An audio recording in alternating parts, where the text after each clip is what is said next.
Que pasa YouTube? What's up all you UCL fans out there? How's it going? Welcome to week 3 UCL season 3 power rankings. If you guys may have missed week 2 or week 1, I'll leave a link to the playlist down in the description so you can kind of see how things have changed from weeks 1, 2, and 3. So a lot of you had a lot of comments on last week's power rankings, and I just want to say this again, and I really hope this is not something I have to say every single video. Like, the UCL is not supposed to be serious. These power rankings aren't supposed to be serious either. I'm doing them for fun. This UCL season is supposed to be about fun. Obviously, these rankings are just my thoughts and my opinions, and that's why I like to ask you guys, like, what is your ranking or what is your order, and for you to leave it in the comment section below. Now, I can understand if you don't agree with how I rank some people, and I can understand if you see somebody's comment and you don't particularly agree with it. All I ask is that we just kind of keep it civil and be nice. Like, you can discuss back and forth about your opinions and stuff, but there's no reason to like kind of be rude about it or be a mean-spirited person is what I'm trying to get at. Like, again, this UCL season is for fun. These power rankings are for fun. Don't take them serious. Don't take them to heart. Don't wear your heart on your sleeve when it comes to these power rankings. It's the internet. We're all right and we're all wrong at the same time. So yeah, I just wanted to kind of say that again. So if you guys do enjoy the power rankings, make sure to hammer arm that thumbs up button down below. Also, let me know in the comment section below what is either your favorite match of week 3 or what is your own ranking for week 3. Me personally, my favorite match is kind of a toss-up between Nappy and Nick, or either PK and Twit. Like, both of those matches were really good, and it's kind of hard to decide which one. If I really had to pick, I think PK and Twit just kind of beat out Nappy and Nick by just a little bit, mainly because of the little stall fest that kind of happened midway between Nappy and Nick's match. But I'll touch on all that stuff when I get into the actual power rankings. Also, we'll be using a bit better graphics along with everybody's scores and stuff. So yeah, that will be from here on out for every future power ranking video. So with that out of the way, let's go ahead and jump right into this week's power rankings. I'm excited, man. I'm hyped. Hopefully you guys do enjoy this. So starting at number 8, I think number 8 is kind of solidified right now as of week 3, and that is going to be Jay. Unfortunately, back-to-back weeks, Jay, I think, has taken the biggest and fattest L out of all the coaches. And it's another problem, I think, from week 2, where his prep was just not the best this time around. Although, to be fair, there are those matchups where it doesn't matter how good you prep, doesn't matter how smart or how creative your prep is, there are certain threats that you cannot account for in prep. Trust me, I've had those terrible matchups. Jay just did not have anything for sub-combine Suicune. He made it very clear at the beginning of the video that if that was the set that came, Suicune was going to absolutely blow him back, and it was very evident that Suicune just kind of bodied Jay. Also, Jay made a giant mistake, and at the same time, I don't know how effective it would have been. It might have mattered if he had been able to Mega turn 1 with Beedrill. He forgot his Mega Ring, so he wasn't able to Mega Beedrill. But if he had been able to Mega Beedrill, gone for the Poison Jab, and got the Poison on Suicune, then that would have been absolutely huge. That's definitely where Jay not having the Mega Ring just really cost him, because if he was feeling risky, knowing how big of a threat Suicune really was, he could have just stayed in, gone for the Poison Jab, and if he did get lucky with the Poison, then he would have been able to deal with the Suicune much easier, and he would have had potentially a better time, a much easier time in this match in general. Or if he had just gone for the U-turn for the extra little bit of damage, then Suicune wouldn't have been able to sub up as much as it possibly was able to. Even just going for knockoff and getting rid of Suicune's leftovers would have been tremendous if Jay had brought his Mega Ring. So that's another just really big negative thing that affected Jay in this week's match. I do give him credits though. The Slurpuff, the Belly Drum Slurpuff was actually a really smart bring, because with Nexus having a Steelix, he probably thought that Jay wouldn't bring Belly Drum Slurpuff. But if Jay had been able to find some way to maybe set up with the Slurpuff, he could have potentially reversed the game and actually swept Nexus potentially. And that would have been absurd to see. That would have been actually really crazy to see. Unfortunately though, he had no way to deal with the Suicune very early on. It started subbing, calm minding, spamming scalds. It got burns on Garchomp if I'm not mistaken. It took down Cresselia. Eventually when it went down, it was just a little too late, and at that point Nexus pretty much just had entire control of the game. And it's kind of cool in my opinion to see how things would really change just from if he had one thing. If he did have the Mega Ring, he could have knocked off the Suicune, he could have poisoned it with the Poison Jab, and just things would have gone so different. And I think that's kind of cool to think about, to kind of like theory on how things would have gone if Suicune wasn't able to just calm mind like that, substitute like that, and see how things would have gone. I'm not sure if it would have been a lot better for him to bring Magneton, but if he at least had Magneton, he would have been able to try and weaken the Suicune a little bit more. He could have led with like Mega Beedrill, U-turn into the Magneton, then from there try to Volt Turn, pressure the Suicune. That way it wouldn't be able to come in and potentially try and set up. And for those of you who are saying, well, he's got a Toxapex, why didn't he bring Toxapex? Well, the Suicune had extra sensory. Yeah, Toxapex has haze, but if I'm not mistaken, haze is affected by pressure. So instead of him using one haze every time, he's using two hazes. So that alone would have made Suicune able to beat Toxapex potentially if it came down to it. And then at that point, Suicune just calm minds, it spams extra sensory, it can fish for that burn, and there was really nothing that Toxapex most likely would have been able to do to Suicune. So yeah, Jay unfortunately takes another L. So moving on to our rank number 7 team here, we have good old Twit. Twit and Jay are the only two teams that have not shifted for week 3. Twit, I will say, played very good. He played very well. He's been impressing me, honestly. Like, he has very good potential to be able to just kind of turn it around for the remainder of the season. And for the most part, Twit did play very well. The biggest issue though that I have with him playing this match out is the fact that for some reason he got really greedy with Necrozma. Like, I don't get why he started to set up so early. Like, there was really, I mean, I guess there was a chance that he would have been able to set up, but with Scrafty sitting in the back, there's no real way Necrozma can break through Scrafty right away, even with a couple boosts. I think like Earth Power wouldn't have been doing much damage at all. And then it turned out the PK had Roar on the Scrafty, so because Twit got so greedy, he lost his item, and then he was phased out after he started boosting. I will say though, I will give him credit to playing Rhydon so well again. I've not seen Rhydon been used this well since I think Joey used it when he had it in season 2, if I'm not mistaken. And even then, Rhydon as a mod I've seen drafted a couple times. I've considered drafting it myself, and Twit has been playing well, very well with it actually, so that's pretty cool. He played great with Current Black again. He was aggressive with it, he was offensive with it. That was amazing to see. Again, I'm a big fan of Current Black, and Twit's really starting to get a hold of how he should be able to use it. I loved the Infernape set. The fact that he decided to go Fist Plate was very, very brilliant in my opinion. The only downside is that he did have Focus Blast, and now we all know what Focus Blast does. It hits 3 out of 10 times or misses 7 out of 10 times. And luckily he was able to hit 2 of them. Unfortunately though, the game came down to him not only hitting a Focus Blast, but also getting the damage roll in his favor. Now, if he was max special attack Infernape and the EV spread that PK had, he only had a 25% chance to even knock out the Feraligatr with the Focus Blast. But then you have to factor in the roll, and you have to factor in the fact that he could have also potentially got a crit, and that if he had got the crit, you can still argue, well, he could have got the roll, which is justifiable, I think.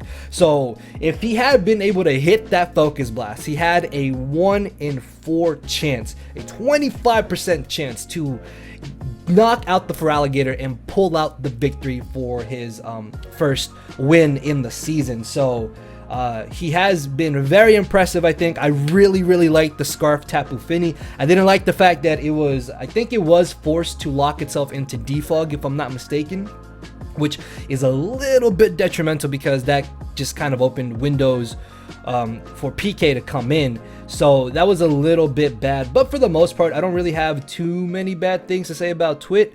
It's just that him pointlessly sacking the Necrozma, and then him not really being too aggressive outside of Kieran Black. The Roost on Kieran Black too. Oh, when I saw the Roost, man, I was like, Twit's gonna win, man. It was very clear that PK was struggling with the Kieran Black. The Roost went off, and I was like, all right, Twit's got this. And then, unfortunately, the end game just came down to those Focus Blasts. And yeah, regardless though, Twit has been very impressive. Him and PK are the two most impressive coaches to me so far this season, and I'm very happy with how they both have been playing. So moving on to our rank number 6 team here, and I know for a fact people are going to get upset about this, and unless you hear my reason, or unless they hear my reasoning and hear the other reasoning for the other coaches, which I'm sure there are those people that don't even listen to the reasoning, and they just kind of see where I rank people, and they're like, oh, why'd you do this, or why'd you do, like, dude, I talk about it in the video. So if I see anybody getting upset about this placement, I'm just gonna put them to the timestamp that says, okay, I know you did this, okay, just you need to listen. I don't know, it's just I find it kind of funny, honestly, but it is what it is. So at number 6 we have Shady. Now hold on, hold your boos, hold your dislikes, hold your rage. And this is why I'm saying, man, like these power rankings aren't supposed to be serious, guys. Don't take them to heart. It's not that deep, fam. It's not that deep. But I know Shady took the biggest dive from week 2. Week 2, I thought he was number 1 worthy, but this week it was really hard to justify keeping him, I guess, like above 5. Like, if anything, I would have tied him with potentially the number 5 spot here, but there was quite a couple things that Shady did very bad in this match, and it really showed. And another big thing about Shady in this match is that his matchup was so good, and Shady had 2 tremendous, terrifying, absurdly scary threats in Megalodios and the Tornadus Therian. But turn 1, Tornadus Therian gets blown back by Donphan. That's 1 giant threat gone. Okay, that's fine. It's still manageable. Shady still has Latios in the back. He even had Shell Smash Cloyster in the back, which was very terrifying as well. But then he brings in Megalodios like midway through the game. He starts trying to Calm Mind, and he ends up misclicking against Mo's Mew. Now, this is where I think Shady just kind of got it in his head that he lost. I've been in those scenarios where I've misclicked plenty of times. Trust me, I misclicked to this day, honestly. I think I misclicked in like one of my previous league matches I uploaded like a week ago. But the thing about those plays is that you can't let it affect you that badly. It's just 1 turn. Even if he kind of blew a lead that he did have, it didn't necessarily put him in a very bad scenario. Like, he still could have very well gone toe to toe with the Calm Minding Mew, and it might have either come down to crits or Spadef drops from the Shadow Ball that Mew did have. And mono attacking Megalodios, I definitely think was the way to go this match, because Refresh, Calm Mind, Roost, either Psychic, Psyshock, Store Power, pick your poison on that one, just legitimately 6-0'd Mo. There was nothing that Mo could have defensively done to deal with that type of Latios. So I personally think that was a brilliant and perfect bring on Shady's part. Like, that's easily the best set that he could have run. If he didn't have Refresh, if he had some other type of coverage move, that would have opened up holes for Mo to take advantage of, in the sense that he could have then Toxic the Latios, and then at that point, once Latios is Toxic, it's actually infinitely easier to deal with, because you're forcing it to take so much damage every single turn, or you're gonna force Shady to want to switch out so he's not taking that damage, and then that opens up even more windows. So I really don't think that Shady should have switched out the Megalodios after he had misclick. I think he should have tried to go toe to toe with the Mew, because the more boost that you get, the stronger store power gets in general. Eventually a +6 special attack plus 6 special defense store power is going to be way stronger than a plus 6 special attack plus, well, not special defense I suppose, but plus 6 special attack psychic, and I think shadow ball too if I'm not mistaken, if I remember the calcs off of my head. But he definitely could have tried to go toe-to-toe with the Mew. If anything, he would have been able to weaken the Mew, so then Cloyster could have come in later and shell smashed, and then from there, Cloyster might have actually been able to win. But instead of him just staying in, trying to go toe-to-toe with the Mew, he switched out, he just basically sacked off his entire team, and then it wasn't until the end game, or near the end of the match, that he was like, oh, I probably could have just stayed in with the Latios and kept my Cloyster and the Donphan, and I think he sacked one other thing off. I think he sacked off Incineroar too, or that might have been before or after. I don't remember right now. But I do know he needlessly sacked a couple of his Mons that he really shouldn't have, and he could have very well still won the match if he did just stay in with the Latios the initial time, or the initial turn that he did. But for the most part, he was just really on the back foot of this game. Like, again, like turn 1 happened, boom, down goes Tornadus, so that's all the pressure on Latios. Cloyster really didn't have a chance either to come in to set up, unless it would have been late game on something that was improperly locked, because Mo did have 2 Scarfers, so if he had been able to shell smash on one of those 2 Scarfers, if they weren't locked into a super effective move, he could have won.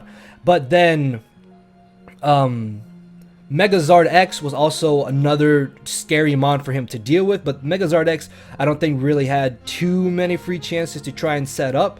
He was able to weaken it with the Incineroar, which is good, and then from there I think Mo still had his Scarfers, he still had his Mew and stuff in the back, but unfortunately he just really kind of played terrible this match. Like, this is probably the worst match he's played out of all 3 weeks of the UCL. I definitely do believe Shady though will bounce back next week. I firmly believe that, so I am hoping he will be able to pull out a W next week.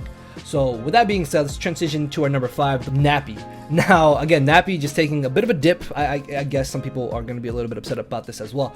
But the main thing about Nappy in this match is that while I think his prep was kind of creative, I really loved the bulky Crobat. Bulky Crobat was such a pain for Nick to deal with. It really was, and Crobat was definitely like one of the MVPs for Nappy in this match. That was a smart bring. I loved the Vente. Unfortunately, Vente, which was sub protect toxic lava plume Entei, did nothing. It did pretty much nothing in this battle whatsoever.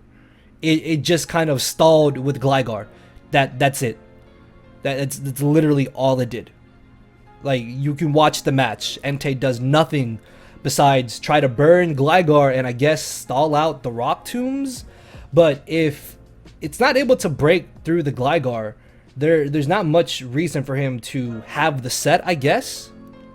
And while that was probably a set that Nick did not prepare for, because I helped Nick prep, it wasn't a set that we considered whatsoever. It was a very creative set and I really liked it, but it did nothing in this match. I really thought it would be a lot harder for Nick to deal with it, but honestly, Gligar just kind of stood there and took the hits, and then eventually he was able to position himself in a way that Muck came in, and then Entei was forced out, and at that point Nappy had no use for Entei. Like, Entei didn't do anything else in the match. I don't know if he had brought more of a physically inclined Entei, like Sacred Fire, Flare Blitz, Extreme Speed, maybe that would have been a little bit better, but I'm not too sure how much it would have affected things in general. Also, there is no denying Nappy did get kind of unlucky with the lava plumes and with the scalds. You can justify that was payback for week 2, but the bad luck is bad luck. Trust me, I would know. Another really good set I liked that Nappy brought was the Choice Banded Hoopa. Choice Banded Hoopa, guys, is absolutely terrifying. At that point, you play Hoopa. Well, I guess Hoopa and Karen Black play in the same way, where you want to bring them in, be aggressive, try to make doubles with them, try to bring them in safe scenarios. Then you just click a button and things absolutely drop.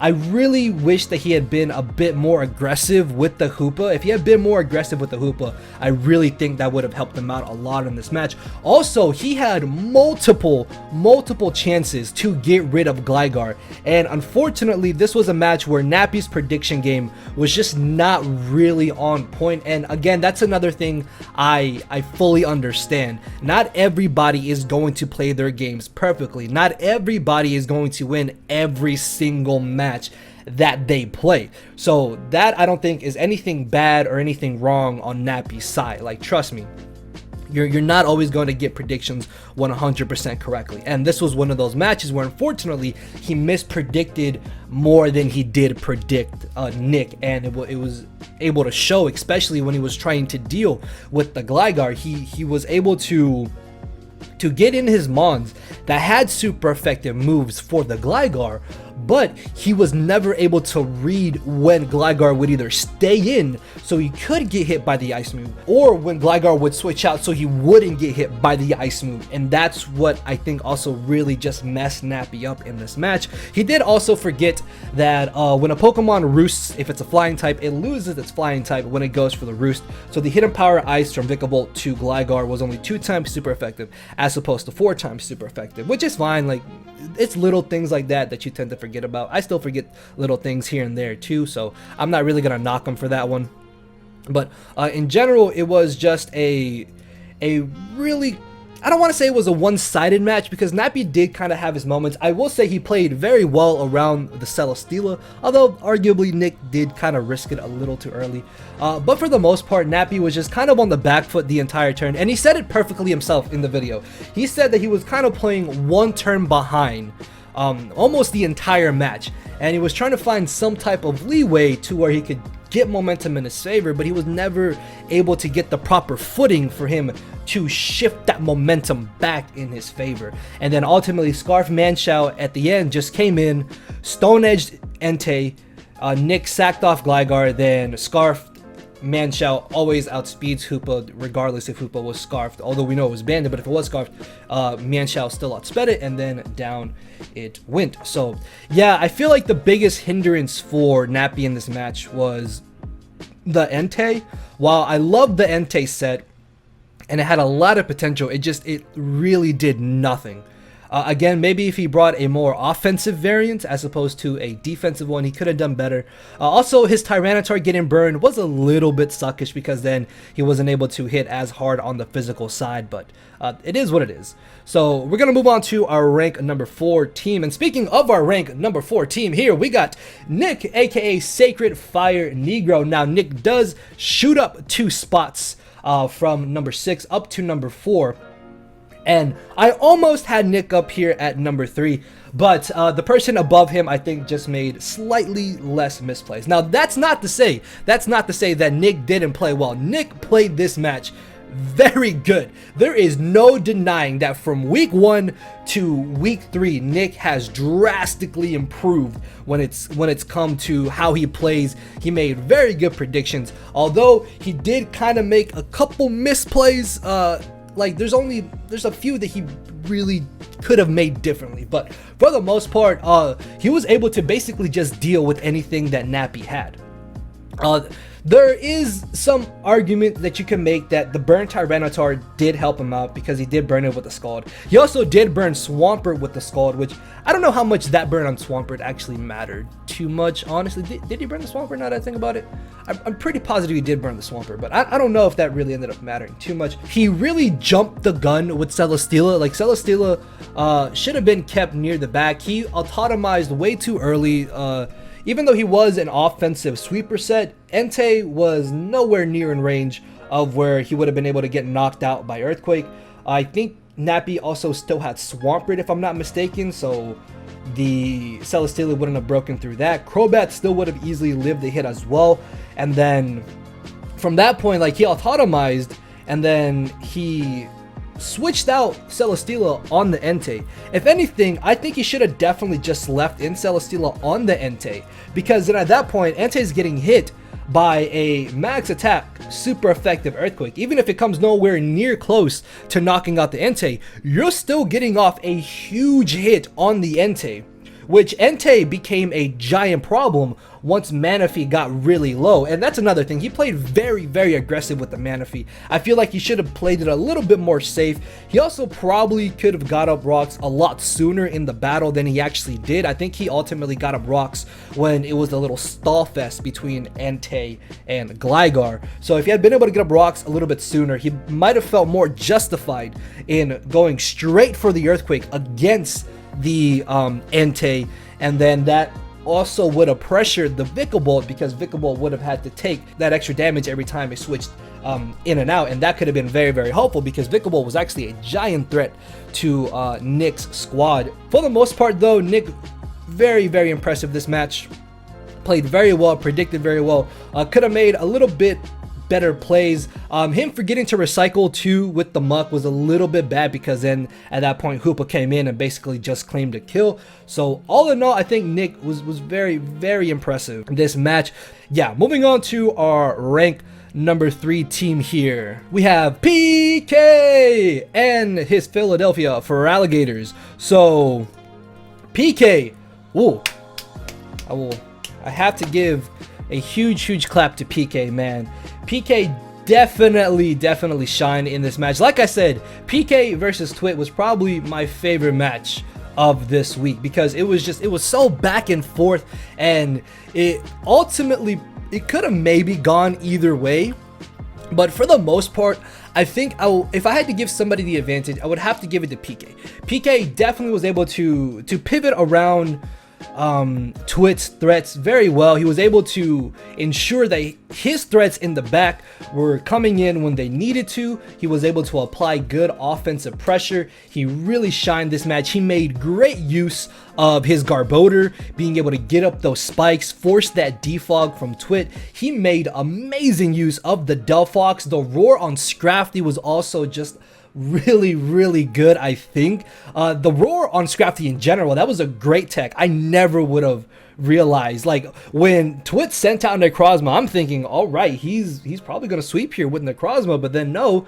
PK goes straight for the roar, and I'm like, oh, okay, PK, I see you, dog. I see you, big dog, with that roar on the Necrozma. That was really smart. And then at that point, he had no issue with Necrozma whatsoever. He had no problems. He was able to maintain control for the majority of the match, I want to say, honestly.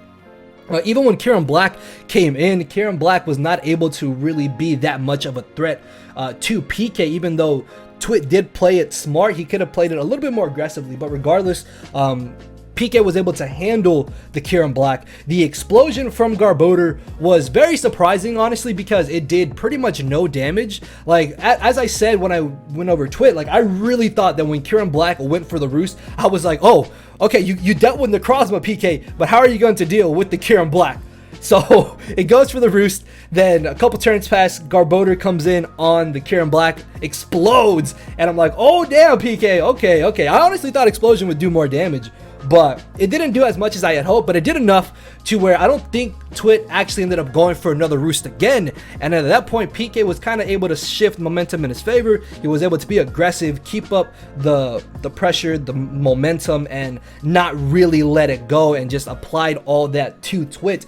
And ultimately, it came down to the focus blasts, and it came down to not only having to hit a focus blast, and if I'm not mistaken, the chances of you hitting 2 focus blasts back to back are about 49%. So it was almost a 50-50 on whether or not that focus blast would have hit.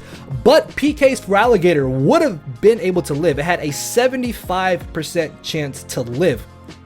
And it not only came down to the hit, but it also came down to the damage roll, because at that point, I think what Twit might have been able to do, actually, because he did have Vacuum Wave, if I'm not mistaken, so if he had been able to hit that Focus Blast, he might have been able to sack something off, then brought back in the Infernape to go for the Vacuum Wave, if I'm not mistaken. So that would have been very smart of him to have done, actually. So it really came down to that Focus Blast miss near the end. But if you take into consideration everything else that happened, which is what I am doing, if you take the entire match in a whole into consideration, they both played well, but I think that PK definitely had the advantage. He was never really too concerned about things. He was just about always properly able to deal with his threats, and he was able to skillfully dodge the focus blast at the end. And again, you can't really be too upset if you miss 2 focus blasts back to back. Like, the chances of hitting 2 focus blasts back to back is very low. And then of course, again, you have to take into consideration the damage roll. Would he have been in range of vacuum wave? Probably. And I don't know, it's just, there's a couple factors that you can factor in there, obviously. So yeah, very big props to PK. Definitely think he played this match great. So moving on to our rank number 2 squad here, we have the Heated Mo and the Toronto Togekiss. So Mo was a monster this week. Now, I do have to admit that part of him playing so well is that Shady kind of went on tilt when he misclicked with the Latios. But what Mo didn't do is that Mo never really doubted anything he did this match. Mo tried to stay focused. Mo tried to always make the best play that he thought he could have made, and that's how he played this entire match. And to be able to consistently play an entire match like that, I think is a real showing of how much someone has actually improved. If one thing goes wrong, that's fine. Like, no match is gonna go perfectly for you. There's always gonna be a little bit of hacks. There's always gonna be a play that you don't expect that you need to have some type of response to. And that's what Mo, I think, was able to properly show in this week's match. He was able to just about always deal with everything and anything that Shady wanted to do. He was never deterred by anything that happened. He was able to stay focused and ultimately was able to pull it out with the Calm Mind Mew. But for the most part, Zardex, along with Mew, was able to just put in a lot of work on Shady's team, especially because, again, Mo's matchup was absolutely horrendous against Shady. Mo's matchup was just terrible, very bad. Like, there's anything you can think of outside of bad, terrible, is just, that's how rough of a matchup Mo really had against Shady. And turn one, once Tornadus went down, was, ooh, mwah, that was so beautiful to see. The second week in a row where Donphan is the flying type counter, which is awesome. So there was really nothing that Mo did wrong. There was really nothing that Mo was really worried about. He stayed focused, he had his eye on the prize, and he saw his victory and he took it. And that's all you can really say about Mo. He did very well. I really think he did very well. I think there's going to be very little argument as to why Mo is number 2 here on this week's power ranking. So moving on to our rank number 1 team. A lot of people actually said last week that Nexus here, which is our number 1 ranked team, should have been number 1, which, again, arguable, justifiable. This is only my opinion. Again, let me know in the comment section below, what is your order for this week's power rankings? Please let me know. I'm genuinely interested to see what your guys' rankings are, so please let me know in the comment section. So the main reason why I have Nexus here at number 1 is because he has been so consistent throughout the entire season of the UCL. Debatably, arguably, I don't want to keep saying arguably, but you can debate the fact that, well, Nexus should be 2-1, not 3-0. But hacks is part of the game. You can't discount that. Last week he had a pretty solid victory, and then this week he had a very dominant victory. But this week Nexus definitely shined. He was able to just he ran a shop through Jay. There is no denying that. Calm Mind Suicune absolutely tore Jay apart in this game. Now, of course, as I said at the beginning of the power rankings with Jay, if Jay had the Mega Stone, if he had knocked off, he had poison jabbed with the Mega Beedrill, and he had got the poison, then that might have changed things just a little bit. Would it have changed the outcome? I don't think so. It came down to whether or not Jay would have been able to belly drum with Slurpuff if he didn't deal with the Suicune. Plus, Nexus also had in the back Calm Mind, Psychic, Toxic, Uxie. That set alone 6-0 Jay as well. So even if Jay had been able to deal with the Suicune, he still had to deal with the Uxie in the back that could have very well just come in, substituted, calm-minded, and just swept on its own. So there's a lot of factors that you can that you can put into this match, that you can argue about this match. We'll be here all day. But ultimately, Nexus just had a very dominant victory. Suicune put in work, and then at that point, the match just kind of went downhill for Jay.